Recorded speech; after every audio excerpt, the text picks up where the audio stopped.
ശരിക്കും ഞങ്ങളുടെ ഹൈന്ദവ സമൂഹത്തിലുള്ള ജാതി ചിന്തകൾക്കെതിരെ ശക്തിയുക്തം ഏതു വേദികളിലും സംസാരിക്കുന്ന ഒരാളാണ് ഞാൻ. ഏത് വേദികളിലും ജാതി ചിന്തകൾ, ഞാൻ എവിടെ പ്രസംഗിക്കാൻ, ഏത് ക്ഷേത്രത്തിൽ പോയാലും, ഏത് ഹൈന്ദവ ചടങ്ങുകളിൽ പോയാലും ജാതി ചിന്തകൾക്കെതിരെ ശക്തമായി ഞാൻ സംസാരിക്കാറുണ്ട്. പക്ഷെ എനിക്ക് വേദനയോടുകൂടി ഞാൻ അറിഞ്ഞൊരു കാര്യം, കുറെ ദിവസങ്ങൾക്ക് മുമ്പ് ഞാനൊരു വീഡിയോ കണ്ടു.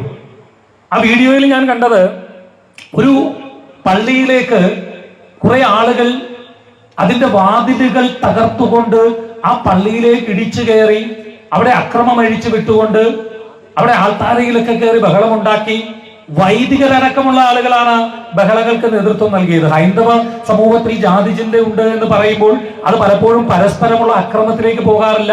ഇന്ന് അത്തരത്തിലുള്ള വലിയൊരു ചിന്തയുണ്ട് എന്ന് എനിക്ക് തോന്നുന്നുമില്ല.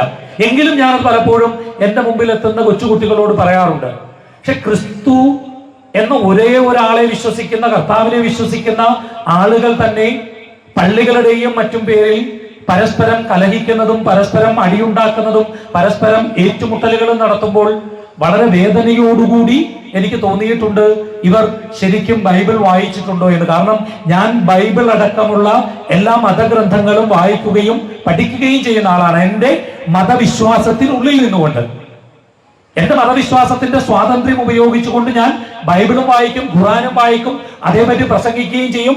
അതിനാരും എന്നെ തടയാനുമില്ല.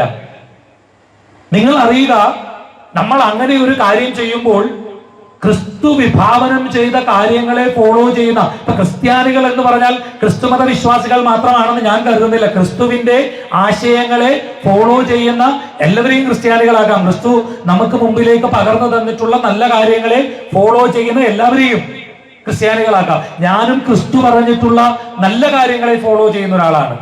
അപ്പൊ പുറത്തുനിന്ന് ഇതിനെ വീക്ഷിക്കുന്ന ഒരാളെന്നുള്ള നിലയിൽ അത്തരത്തിൽ ഈ ക്രിസ്തു മതവിഭാഗങ്ങൾക്കിടയിൽ ഉണ്ടാകുന്ന ഈ അക്രമങ്ങള്, പള്ളി പിടിച്ചടക്കാനുള്ള ശ്രമങ്ങളൊക്കെ കാണുമ്പോൾ ശരിക്കും വല്ലാണ്ട് വേദന തോന്നിയിട്ടുണ്ട്. കുഞ്ഞുങ്ങൾ ഇത് കേൾക്കണം. ഇതൊന്നും ബൈബിളിൽ പറഞ്ഞിട്ടുള്ള കാര്യങ്ങളേ അല്ല ഇവർ നിങ്ങളുടെ മുമ്പിലേക്ക് ഫോളോ ചെയ്യുന്നത്. ഈ ക്രൈസ്തവ സഭകളുടെ തലവൻ ആര് എന്നൊക്കെയുള്ള തരത്തിലുള്ള ചർച്ചകൾ നടക്കുമ്പോൾ എഫേസ്യർ 5-ാം അധ്യായത്തിൽ 23-ാം വാക്യത്തിൽ പറഞ്ഞിട്ടുള്ളത്, ക്രിസ്തു ശരീരത്തിന്റെ രക്ഷിതാവായി സഭയ്ക്ക് തലയാകുന്നു എന്ന് പറയുമ്പോൾ പിന്നെ വേറെ ഏത് തലയാണ് ഈ ക്രിസ്തു സഭകൾക്കുള്ളത്? ഏത് തലയ്ക്ക് വേണ്ടിയാണ് ഇവര് കിടന്ന് അടിയുണ്ടാക്കുന്നത് എന്ന് എനിക്ക് അത്ഭുതത്തോടു കൂടി തോന്നിയിട്ടുണ്ട്. കാരണം ഈ വേദിയിലല്ലാതെ എനിക്കൊരു അമ്പലത്തിൽ ചെന്ന് ഇത് പറയാൻ കഴിയില്ല എന്നുള്ളത് കൊണ്ടാണ് ഞാൻ ഈ വേദനയോടുകൂടി പറയുന്നത്. എനിക്കിത് പറയുന്നതിൽ ഭയവുമില്ല. എത്ര മോശമായിട്ടുള്ള കാര്യമാണ് ഒരു ക്രിസ്തുദേവന്റെ പേരിൽ. ഇവരെല്ലാം ഒരേ ബൈബിൾ അല്ലേ വായിക്കുന്നത്? ഒരേ ബൈബിളിന്റെ ചിന്താഗതികളല്ലേ ഇവർ ഫോളോ ചെയ്യുന്നത്? യോഹന്നാന്റെ സുവിശേഷം 15-ാം അധ്യായം 12-ാം വാക്യത്തിൽ കൃത്യമായി ക്രിസ്തുദേവൻ പറയുന്നുണ്ട്, ഞാൻ നിങ്ങളെ സ്നേഹിച്ചിരിക്കുന്നത് പോലെ നിങ്ങളും തമ്മിൽ സ്നേഹിക്കുക എന്ന് പറഞ്ഞിട്ടുണ്ട്. ഇത് വായിക്കുന്ന നിങ്ങൾ, ഈ ബൈബിൾ വായിക്കുന്ന നിങ്ങളാണോ ഈ തെരുവിൽ ചാനലുകാരെയും കൂട്ടിക്കൊണ്ടുപോയി അക്രമം അഴിച്ചു വിടുന്നത്? നിങ്ങൾ എന്ത് സന്ദേശമാണ് ഈ കൊച്ചു കുട്ടികൾക്കടക്കം, ക്രിസ്തു വിശ്വാസത്തെ ഫോളോ ചെയ്യുന്ന കുട്ടികൾക്കടക്കം നിങ്ങൾ നൽകുന്നത്? ഈ ക്രിസ്തു മതത്തെയും ആരാധനയെയും പുറത്തു നിന്ന് വീക്ഷിക്കുന്ന ഇതര സമുദായ അംഗങ്ങൾക്ക് നിങ്ങൾ എന്ത് സന്ദേശമാണ് നൽകുന്നത്? നിങ്ങൾ ആവേശത്തോടുകൂടി മാധ്യമങ്ങളെ വിളിച്ചുകൊണ്ട് പോകുമ്പോൾ നിങ്ങൾ മറന്നു പോകുന്ന ഒരു കാര്യമുണ്ട്. മത്തായിയുടെ സുവിശേഷം 7-ാം അധ്യായം 6-ാം വാക്യമാണെന്ന് തോന്നുന്നു. അതിൽ പറയുന്നത്, വിശുദ്ധമായത് നായ്ക്കൾക്ക് കൊടുക്കരുത്, നിങ്ങളുടെ മുത്തുക്കൾ നിങ്ങൾ പന്നികൾക്ക് ഇട്ടുകൊടുക്കരുത്, കാരണം അവയത് ചവിട്ടി അരയ്ക്കുകയും നിങ്ങളെ തിരിഞ്ഞാക്രമിക്കുകയും ചെയ്യും. നിങ്ങൾ ഈ മാധ്യമങ്ങൾക്ക് മുമ്പിൽ ഈ അക്രമങ്ങൾ അഴിച്ചുവിട്ട വിഷ്വലുകൾ നിങ്ങൾ കൊടുക്കുമ്പോൾ താൽക്കാലികമായി നിങ്ങൾ വിജയിക്കുന്നുവെങ്കിലും നിങ്ങളുടെ മുത്തുക്കളായ, നിങ്ങളുടെ അറിവുകളായ ബൈബിളും ക്രിസ്തുവിനെയും ഒക്കെ ചവിട്ടി അരയ്ക്കാൻ വേണ്ടിയുള്ള വേദികളാണ് നിങ്ങൾ നൽകുന്നത്. അത് പാടില്ല എന്ന് വളരെ വിനയത്തോടു കൂടി ഞാൻ പറയുകയാണ്, ഓർമ്മിപ്പിക്കുകയാണ്. ഇത് പറയുന്നതിൽ ശ്രീ സാംശൈൻ അദ്ദേഹം ഫാദർ പറഞ്ഞു ഭയമുണ്ടെന്ന്. പക്ഷേ എനിക്ക് ആ ഭയമില്ലാത്തത് കൊണ്ടാണ് ഞാൻ നിങ്ങളുടെ മുമ്പിൽ വന്ന് ഇത് അവതരിപ്പിക്കുന്നത്. അതുകൊണ്ട് കുഞ്ഞുങ്ങളെ, നിങ്ങൾ ജാതി മത ചിന്തകൾക്ക് അതീതമായി നിങ്ങളുടെ മതവിശ്വാസത്തിനുള്ളിൽ നിന്നുകൊണ്ട് നിങ്ങൾ എല്ലാം പഠിക്കണം. ദൈവമേ സത്യം, ഇതാരെയും അപമതിക്കാനോ കളിയാക്കാനോ ഒന്നുമല്ല. മനസ്സിൽ തോന്നിയ സത്യത്തിൻ്റെ ഭാവം നിങ്ങളെ ഒന്ന് അറിയിക്കാം. ഈ വയസ്സുകാലത്ത് ആർക്കെങ്കിലും ഇഷ്ടപ്പെട്ടില്ലെങ്കിൽ നിങ്ങൾ സ്വയം കുമ്പസാരിക്കണം, സ്വയം അനലൈസ് ചെയ്യണം. ഹുവമായി, ഞാൻ ആരാ? ഒന്നാൾ അറിഞ്ഞാൽ മതി, നിങ്ങളെ അറിഞ്ഞാൽ മതി. നിങ്ങളെ അറിയാൻ നിങ്ങൾ തന്നെയേ ഉള്ളൂ. അതിന് മീഡിയയും കണ്ടെത്തേണ്ടവനും അന്വേഷകനും അറിയേണ്ടവനും നിങ്ങൾ തന്നെ. അന്വേഷണം നീയാ, അന്വേഷിക്കേണ്ടത് നിന്നെയാ, അറിയേണ്ടത് നീയാ. അങ്ങനെ ഇരിക്കെ അതിനുള്ള ഏക പോംവഴി കൃഷ്ണനെ പരിചയപ്പെടുന്ന ഭഗവത്ഗീത പഠിച്ചാട്ട് നാമുഖമായി പറഞ്ഞുകൊണ്ട് ഞാൻ ഈ എപ്പിസോഡിലേക്ക് ഇറക്കുക. ഇന്ന് കേരളത്തിലെ ഉള്ള സഭകളിൽ, ലോകമാകമാനമുള്ള സഭകളിൽ പൗരോഹിത്യം വ്യഭിചരിക്കപ്പെട്ടു. പൗരോഹിത്യം തൊഴിലാക്കിയെടുത്ത കുറേ നികൃഷ്ട ജീവികൾ കാരണം. ഞാനായിരുന്ന കേരളത്തിലെ സഭയിലെ സോതോം മെത്രാനുണ്ട്. കാരണം ഹോമോസെക്സ് പുള്ളിക്ക് ഒത്തിരി ഇഷ്ടം. മെത്രാച്ചന്മാരെയും ഈ മെത്രാറ്റ ആയിക്കഴിഞ്ഞും അതിനു മുമ്പേയും ഷമ്മാശന്മാരെയും അൾത്താര ബോയികളെയൊക്കെ പുള്ളിക്കാരന് ഇഷ്ടം, പെണ്ണുങ്ങളെ അല്ല. ഇനി കോഴിമെത്രാന്മാരുണ്ട്. കോഴഞ്ചേരിൽ കാളമെത്രാനുണ്ടായിരുന്നു. കാളവേലി മെത്രാനായി, അവൻ വലിയ മെത്രാപ്പോലീത്തായി. ഒരു സഭയെ നാണക്കേട് കെട്ടിച്ചു. വിടൻ എന്നുള്ള പേരിൽ ദേശീയ അവാർഡ് വരെ വാങ്ങിച്ചു. അങ്ങനെയൊക്കെ ഇരിക്കുക. ആരെയും വ്യക്തിപരമായിട്ട് കളിയാക്കേണ്ട കാര്യമില്ല. ഇതെല്ലാം ഒരു വക ആളുകളാണ്. ദൈവത്തെയും മനുഷ്യനെയും അറ്റ് എ ടൈം മൂഞ്ചിച്ച കുറേ എണ്ണമാണ് ഇത് മൊത്തം. ഈ ലോഹയ്ക്കുള്ളിൽ പിന്നെ വാതാറി പാസ്റ്ററുടെ കക്ഷത്തിൽ ബൈബിൾ ഇരുന്നാലും അവന് ഇതിൻ്റെ അപ്പുറത്തെ മോൻ്റെ മോനുമാണ്. ഇത് നിങ്ങൾ അറിഞ്ഞിരിക്കണം. ഇവൻ പാസ്റ്ററായാലും പാസ്റ്റർ ചെന്നിമാറി ലോഹയിട്ട് മെത്രാനായാലും ഇവൻ വകുപ്പ് ഇത് തന്നെ. ദൈവത്തെയും മനുഷ്യനെയും ഒരുപോലെ പറ്റിച്ച ക്രിമിനൽസാ പിണറായിയുടെ ഭാഷയിൽ നികൃഷ്ട ജീവികളാണ്. എന്തായാലും കളമെത്രാന്മാരും കോഴിമെത്രാന്മാരും സോതോം മെത്രാന്മാരും തഴച്ചു വാഴുന്ന ഈ ഭൂമിയിൽ ഒരു താറാവ് മെത്രാൻ നമുക്കുണ്ടായി. സത്യത്തിന് ആ പേര് ഞാനായിട്ടത്, താറാവ് മെത്രാൻ എന്നുള്ളത്. താറാവ് കൃഷിക്കാരനായിരുന്നല്ലോ, പാവം പിടിച്ച ഒരു താറാവ് കൃഷിക്കാരൻ്റെ മോനായിരുന്നു. താറാവിനെയും കൊണ്ട് കുഞ്ഞുനാളി കുട്ടനാട്ടൊക്കെ നടന്നു ചെറുക്കന് പള്ളി SSLC പാസ്സായി, ഗോസ്പലിന് പോയി, അമേരിക്കയിൽ പോയി, ആൾക്ക് കെട്ടി കെട്ടി കെട്ടി കണ്ട് ഇത്രയൊക്കെ ആയി. ഒരു പുരുഷായുസിൽ ഇതിൽ കൂടുതൽ കെട്ടാൻ ഇനി ആർക്കും കൊണ്ടോ നേരായ മാർഗത്തിലല്ലെങ്കിലും എന്നുള്ളത് ഇനി റിസർച്ച് ചെയ്ത് കണ്ടുപിടിക്കണം. ഈ റിസർച്ച് ചെയ്ത് കണ്ടുപിടിച്ചാലും എനിക്ക് അയാളെക്കുറിച്ചുള്ള ഏക ആശ്വാസം ഇവിടുത്തെ ഈ സോക്കോൾഡ് പോക്രി മെത്രാന്മാരുടെ, കൊലയാളി മെത്രാന്മാരുടെ, മെത്രാനെ തല്ലിക്കൊന്ന് റെയിൽവേ ട്രാക്കിലിടുന്ന മെത്രാന്മാരുടെ, വീട്ടിൽ കയറി കൊച്ചിനെ ഉണ്ടാക്കിയിട്ട് തന്തയുടെ കയ്യിലോട്ട് ഏൽപ്പിച്ചു കൊടുക്കുന്നത്, തന്തയെ നിൻ്റേതാണെന്ന് പറയാൻ പോകുന്ന കത്തനാരന്മാരുടെ ഒക്കെ അപേക്ഷിച്ച് നോക്കുമ്പം ഈ താറാവ് മെത്രാൻ അത്രയൊന്നും ഭക്ഷണത്തിന് ചെയ്ത് കാണത്തില്ല. കുറേ സാമ്പത്തിക ക്രമക്കേട് നടത്തി, കുറേ അല്ല നല്ലോണം കടത്തി. അതിന് അസൂയപ്പെട്ടിട്ട് കാര്യമൊന്നുമില്ല. അയാൾ ചത്തു കഴിഞ്ഞ് അയാളുടെ നന്മയൊന്നും പറയാനില്ല. ഈ തട്ടിപ്പും വെട്ടിപ്പും കൊണ്ട് കാശുണ്ടാക്കിയതാണെന്ന് എല്ലാവരും പ്രകീർത്തിക്കുമ്പോൾ ഇയാളെക്കുറിച്ച് ആദ്യം ഈ ഒരു വാർത്ത എന്നെക്കൊണ്ട് കർമ്മ ന്യൂസ് അന്ന് ചെയ്യിച്ചു, വർഷങ്ങൾക്ക് മുമ്പേ. അത് വയനാട്ടിൽ ഇയാൾക്ക് സെമിത്തേരികളുണ്ടായിരുന്നു. സെമിത്തേരിയിൽ രാത്രി 12 മണി കഴിഞ്ഞ് അതിൻ്റെ വർക്കിംഗ് സമയമാവത്തുള്ളൂ. 12 മണി കഴിഞ്ഞാൽ സെമിത്തേരിയിൽ ആൾ കാണും.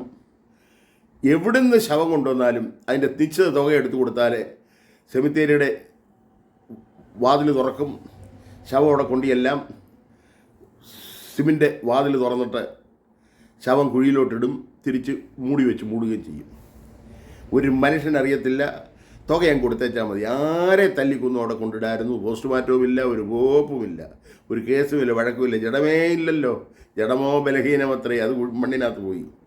അതിന് ചില്ലറ വാങ്ങിക്കാൻ വേണ്ടിയിട്ട് സെമിത്തേരി ബിസിനസ് പുള്ളി നടത്തിയതായിട്ട് കർമ്മ ന്യൂസിൻ്റെ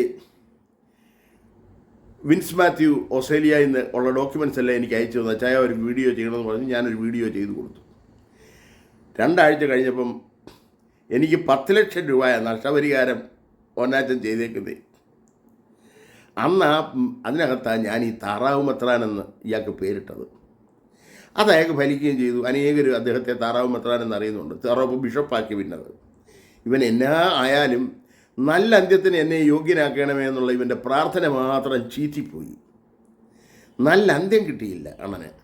അണ്ണൻ ഇത്രയുമൊക്കെ ആയെങ്കിലും ഒന്ന് അനുദപിച്ചയച്ച്, എൻ്റെ കർത്താവേ, നിൻ്റെ നാമം ഞാൻ വൃഥാ എടുത്തു, എന്നെ നീ കുറ്റമില്ലാത്തവനായി വിടുകയില്ല എന്നറിയാമെങ്കിൽ ഈ പോക്കൃത്തരവെല്ലാം ഞാൻ കാണിച്ചു, എന്നോട് പൊറുക്കണമേ എന്ന് വലതുഭാഗത്തെ കള്ളൻ്റെ കൂട്ട് ഒരു വാക്ക് എൻ്റെ കർത്താവിനോട് ഇവന് പറയാൻ പറ്റിയോ എന്നുള്ളതാണ് എൻ്റെ സംശയം. നല്ല അന്ത്യത്തിന് ഇവനെ ദൈവം യോഗ്യനാക്കിയില്ല. ഇത് പള്ളിയിൽ പോയി കർത്താവിൻ്റെ നാമത്തിൽ പോക്രിയത്തരം കാണിക്കുന്ന പരീശനായാലും കപ്പ്യാരായാലും കത്തനാരായാലും പാസ്റ്ററായാലും എല്ലാം മോൻ്റെ മോനും അറിഞ്ഞിരിക്കാൻ നിനക്കൊക്കെ ഒരു ഗുണപാഠമാണ് മക്കളെ. KP ഓന്നാൻ്റെ ജീവിതകഥ നിങ്ങൾക്കൊരു വഴികാട്ടിയാവണം. നിർത്തിനെ അനീതി. വേണ്ട ഹിന്ദു ജനങ്ങൾ നിങ്ങളെക്കുറിച്ച് അവമാനിപ്പോടെ ഒരു വീഡിയോ ചെയ്തു. അയാൾ ചോദിക്കുന്ന ചോദ്യം ഇതാ: നീ ക്രിസ്തുവിനെ കണ്ടെത്തിയില്ല, ക്രിസ്തുവിൻ്റെ സ്നേഹം കണ്ടെത്തിയില്ല. ഞാൻ നിങ്ങളെ സ്നേഹിക്കുന്നത് പോലെ നിങ്ങൾ തമ്മിൽ സ്നേഹിക്കാൻ പറഞ്ഞ സ്നേഹം എന്നതാ പൊട്ടെന്ന് എനിക്ക് ഇതുവരെ അറിയത്തില്ല മാപ്പിളെ. കാരണം ദ്വൈതവാദികളാക്കി നിങ്ങളെ പുരോഹിതവർഗം, പാസ്റ്റർവർഗം. നിന്നിൽ നിന്ന് അന്യമായ ദൈവത്തോട് പ്രാർത്ഥിക്കുക. നീ എങ്ങനെയാ പിന്നെ ഗുണം പിടിക്കുന്നേ? നിന്നിൽ നിന്ന് അന്യമായ ദൈവം ഇല്ലെന്നല്ലേ ക്രിസ്തു പറഞ്ഞത്? ഞാനും പിതാവും ഒന്നാകുന്നെന്നല്ലേ പറഞ്ഞത്? വേണ്ട, ആ ഉപമ അതിൻ്റെ അണ്ണാക്കി കയറിയില്ലെങ്കിൽ ഞാൻ മുന്തിരിവള്ളിയും നിങ്ങൾ കൊമ്പുകളുമാകുന്നെന്ന് പറഞ്ഞില്ലേ? അതിൽ നിന്ന് കുട്ടൻസ് കൂടി കിട്ടുന്നില്ലയോ? ആകെപ്പോകെ ഒരു ചെടിയേ ഉള്ളൂ, അതിൻ്റെ പേര് മുന്തിരിച്ചെടിയുന്ന. ഞാൻ ആ വള്ളിയാ, നിങ്ങളതിൻ്റെ ബ്രാഞ്ചസുമാണ്, നിങ്ങളതിൻ്റെ ഇലയാ, അല്ലേ മുന്തിരി പഴമാ, അല്ലേ മുന്തിരിയുടെ ചാറാ, എന്തെങ്കിലും അതിൻ്റെ അംശമാണ് നീ. ദൈവത്തിൻ്റെ അംശമാണ് നീ. ദൈവത്തിലാണ് നിൻ്റെ വളർച്ച. ദൈവമാണ് നിന്നെ വളർത്താൻ അനുവദിച്ചതും. ദൈവത്തിലാണ് നീ ജീവിക്കുന്നത്. ദൈവത്തിലെ അവസാനം അലിഞ്ഞു ചേരുന്നതും. ദൈവത്തിൽ നിന്നുണ്ടായി ദൈവത്തിൽ ജീവിച്ച് ദൈവത്തിൽ തന്നെ ഇല്ലാതാവുന്നില്ല, നീ ദൈവമായി ഭവിച്ചു. മഴത്തുള്ളി നീരാവി നീരതമാലയായി, പിന്നത് നീളപ്പൊഴിയും പനിമഴയായി, നീർച്ചാലുകൂടി നദികളായി ഓടുന്നു നീരാഴി തീരം തിരഞ്ഞു പാന്തർ എന്ന് പണ്ടിൽ ശാമുൽ കൂടുതൽ എഴുതിയത്. നീരാവിയായി പോയത് മഴത്തുള്ളിയായാലും മഞ്ഞായിട്ടായാലും അവസാനം ഇത് സമുദ്രത്തിൽ എത്തിക്കഴിഞ്ഞാൽ അത് സമുദ്രമായി. അങ്ങനെ ദൈവത്തിൽ നിന്ന് ഉണ്ടായി ദൈവത്തിൽ തിരിച്ചെത്താൻ വേണ്ടിയിട്ട് ഓടുന്ന നെട്ടോട്ടങ്ങളാ നാനാജീവജാലങ്ങളും. ഇവിടെ ജീവനുള്ളതൊക്കെ യഹോവയെ സ്തുതിക്കുന്നു എന്ന് ദാവീദ് പറഞ്ഞത് പൊട്ടത്തരമാകാതിരിക്കാൻ എല്ലാ ജീവനുള്ളതും ദൈവത്തെ സ്തുതിക്കുന്നു എന്നുള്ള വലിയ അറിവ് നിങ്ങളെത്തണം. അവിടെ ഒന്നും കൂദാശയില്ല, അവിടെ ഒന്നും മൂറോനില്ല, മൂറോൻ ഉണ്ടാക്കിയ മോറാന്മാരില്ല. മോറാന്മാർ അത്താനാസോസ്, മോറാന്മാർ സിഫിലിയോസ്, മോറാന്മാർ ഗുണേറിയോസ്, മോറാന്മാർ കൂന്താരിയോസ്.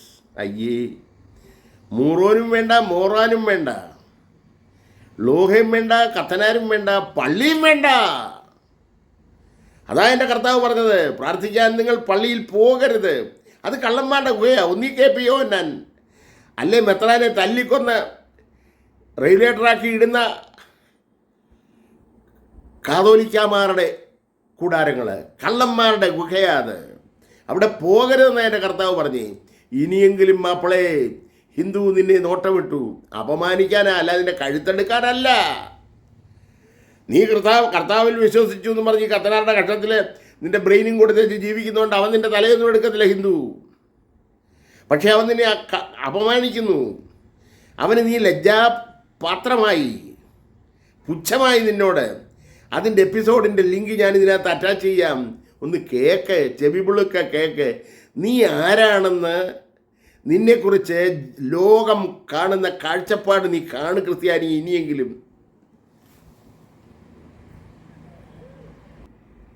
ക്രിസ്തു പറഞ്ഞ പ്രാർത്ഥനാശൈലി നിനക്ക് ജീവിതത്തിൽ എന്നെങ്കിലും നിൻ്റെ ജീവിതത്തിൽ ആഡ് ഓൺ ചെയ്യണോ? അങ്ങനെ അന്നേലേ മാതാ അമൃതാനന്ദമയുടെ മഠത്തിൽ ചൊവ്വാഴ്ച തോറും ഒന്ന് പോയാൽ മതി. അവിടെ നിൻ്റെ ട്രെയിനിങ് കൊടുക്കുന്നുണ്ട്. മെഡിറ്റേഷൻ, അറയിൽ കയറി വാതിലടച്ച് രഹസ്യത്തിലുള്ള നിൻ്റെ പിതാവിനോട് പ്രാർത്ഥിക്കുക എന്നുള്ള ക്രിസ്തുവിൻ്റെ കണ്ടെത്തൽ. അമ്മ അത് പ്രാക്ടീസ് ചെയ്യിപ്പിക്കുന്നുണ്ട്. 45 മിനിറ്റ് ഉച്ചഭക്ഷണവും തരും ഫ്രീ ആയിട്ട്. ചെല്ലേ, ചൊവ്വാഴ്ച എല്ലാ ചൊവ്വാഴ്ച അവിടെ ഉണ്ട് വവ്വാക്കാവിൽ. ഞാൻ ആദ്യമായിട്ട് മെഡിറ്റേഷൻ്റെ ട്രെയിനിങ്, കർത്താവിൻ്റെ പ്രാർത്ഥനയെക്കുറിച്ചുള്ള കാഴ്ചപ്പാട് ലോകത്തിന് പരിചയപ്പെടുത്തി കൊടുത്തേ എൻ്റെ മാതാ അമൃതാനന്ദമയി അമ്മയാണ്. അതുകൊണ്ടാണ് ഞാൻ പുള്ളിക്കാരുടെ ആരാധനയായത്. ഒരു കാര്യമെങ്കിലും ഉണ്ടല്ലോ, ഒരു നന്മയുമില്ലാത്ത ഈ വാഗീറി പാസ്റ്ററുടെയും ഈ കാളക്കോഴി കപട അസുര ജന്മങ്ങൾ ലോഹയിട്ട് നിന്നെയൊക്കെ വലിപ്പിക്കുന്നതിൻ്റെ അറുതി വരട്ടെ. നീ പള്ളിയിൽ പോക്ക് നിർത്ത്. താറാവ് മെത്രാൻ അതിനെങ്കിലും ഒരു കാരണമാവട്ടെ. താറാവ് മെത്രാനെ നമുക്ക് കാണിച്ചു തന്ന് ഏത് എംബോക്കയ്ക്ക് കൂടെ ആകാമെന്ന മെത്രാൻ കണ്ടില്ലേ? മെത്രാനാവുന്നതിൻ്റെ പടിപടിയായുള്ള ചടങ്ങുകൾ കണ്ടില്ലേ? ചിക്കിലി മതി, പിന്നെ ലക്ഷ്യവും വേണം നിനക്കാകണമെന്ന്. അന്നേരം നീ അളവ് കൊടുക്കും, തയ്യക്കാരന് തുണിയും കൊടുക്കും. ഇടാ നിങ്ങളത്തിന് ലൂസായിട്ട് തയ്ച്ചേച്ചാൽ മതി. കളറുകൾ അത് മെത്രാന്മാരുടെ ഏത് കളറെടുത്താൽ എന്താ, ചുമന്നതായിരിക്കണം. കമ്മ്യൂണിസ്റ്റ് പാർട്ടിയുടെ കൂട്ട് ചുമന്നത് വരുത്തണം. സന്യാസിയുടെ കൂട്ട് മണ്ണിൻ്റെ കളറല്ല. ഹിന്ദു സന്യാസിയുടെ കൂട്ടേ കാവി കളറല്ല, മണ്ണിൻ്റെ കളറാണ്. ഇത് ചോരയുടെ കളർ വേണം. കാരണം നിങ്ങൾ ചോരകുടിയന്മാരാ. നിങ്ങൾ കൊല്ലും കൊലയും ചെയ്യും. ലോകത്തുള്ള നികൃഷ്ട ജീവികൾ പോലും മാനക്കേടെന്ന് പറയുന്നതെല്ലാം നിങ്ങൾ വളരെ മാന്യതയോടെ ചെയ്ത് ജനങ്ങളെ പുളുത്തുന്നവരാണ്. അറ്റ് എ ടൈം നിങ്ങൾ വഞ്ചിച്ചത് ജനത്തെയും ദൈവത്തെയുമാണ്. നിങ്ങൾക്ക് ശിക്ഷ കിട്ടും. നല്ല അന്ത്യത്തിന് നിങ്ങൾ യോഗ്യരാകത്തില്ല. നിങ്ങളുടെ വാല് കടിച്ച് നടക്കുന്ന ഒരു ഒറ്റ മാപ്പിളയും അവനെ മൂടുന്നിടം വരെ ദൈവം ആരാന്ന് അറിയത്തുമില്ല. ദൈവത്തെ അറിയാൻ നീ എന്തിനാ പള്ളിയിൽ പോന്നേ? അത് നിൻ്റെ ഉള്ളിൽ ബോധമായിട്ട് തന്നെ ഇരിക്കുകയല്ലേ? അതല്ലേ ക്രിസ്തു പറഞ്ഞത്? നിനക്കിനി ഇതിൻ്റെ വ്യാഖ്യാനം വേണോ? ഗീത പഠിക്ക്. അന്നേരം ക്രിസ്തു പറഞ്ഞാൽ കുട്ടന് ചെറുക്ക് കിട്ടും. സിമ്പിളല്ലേ?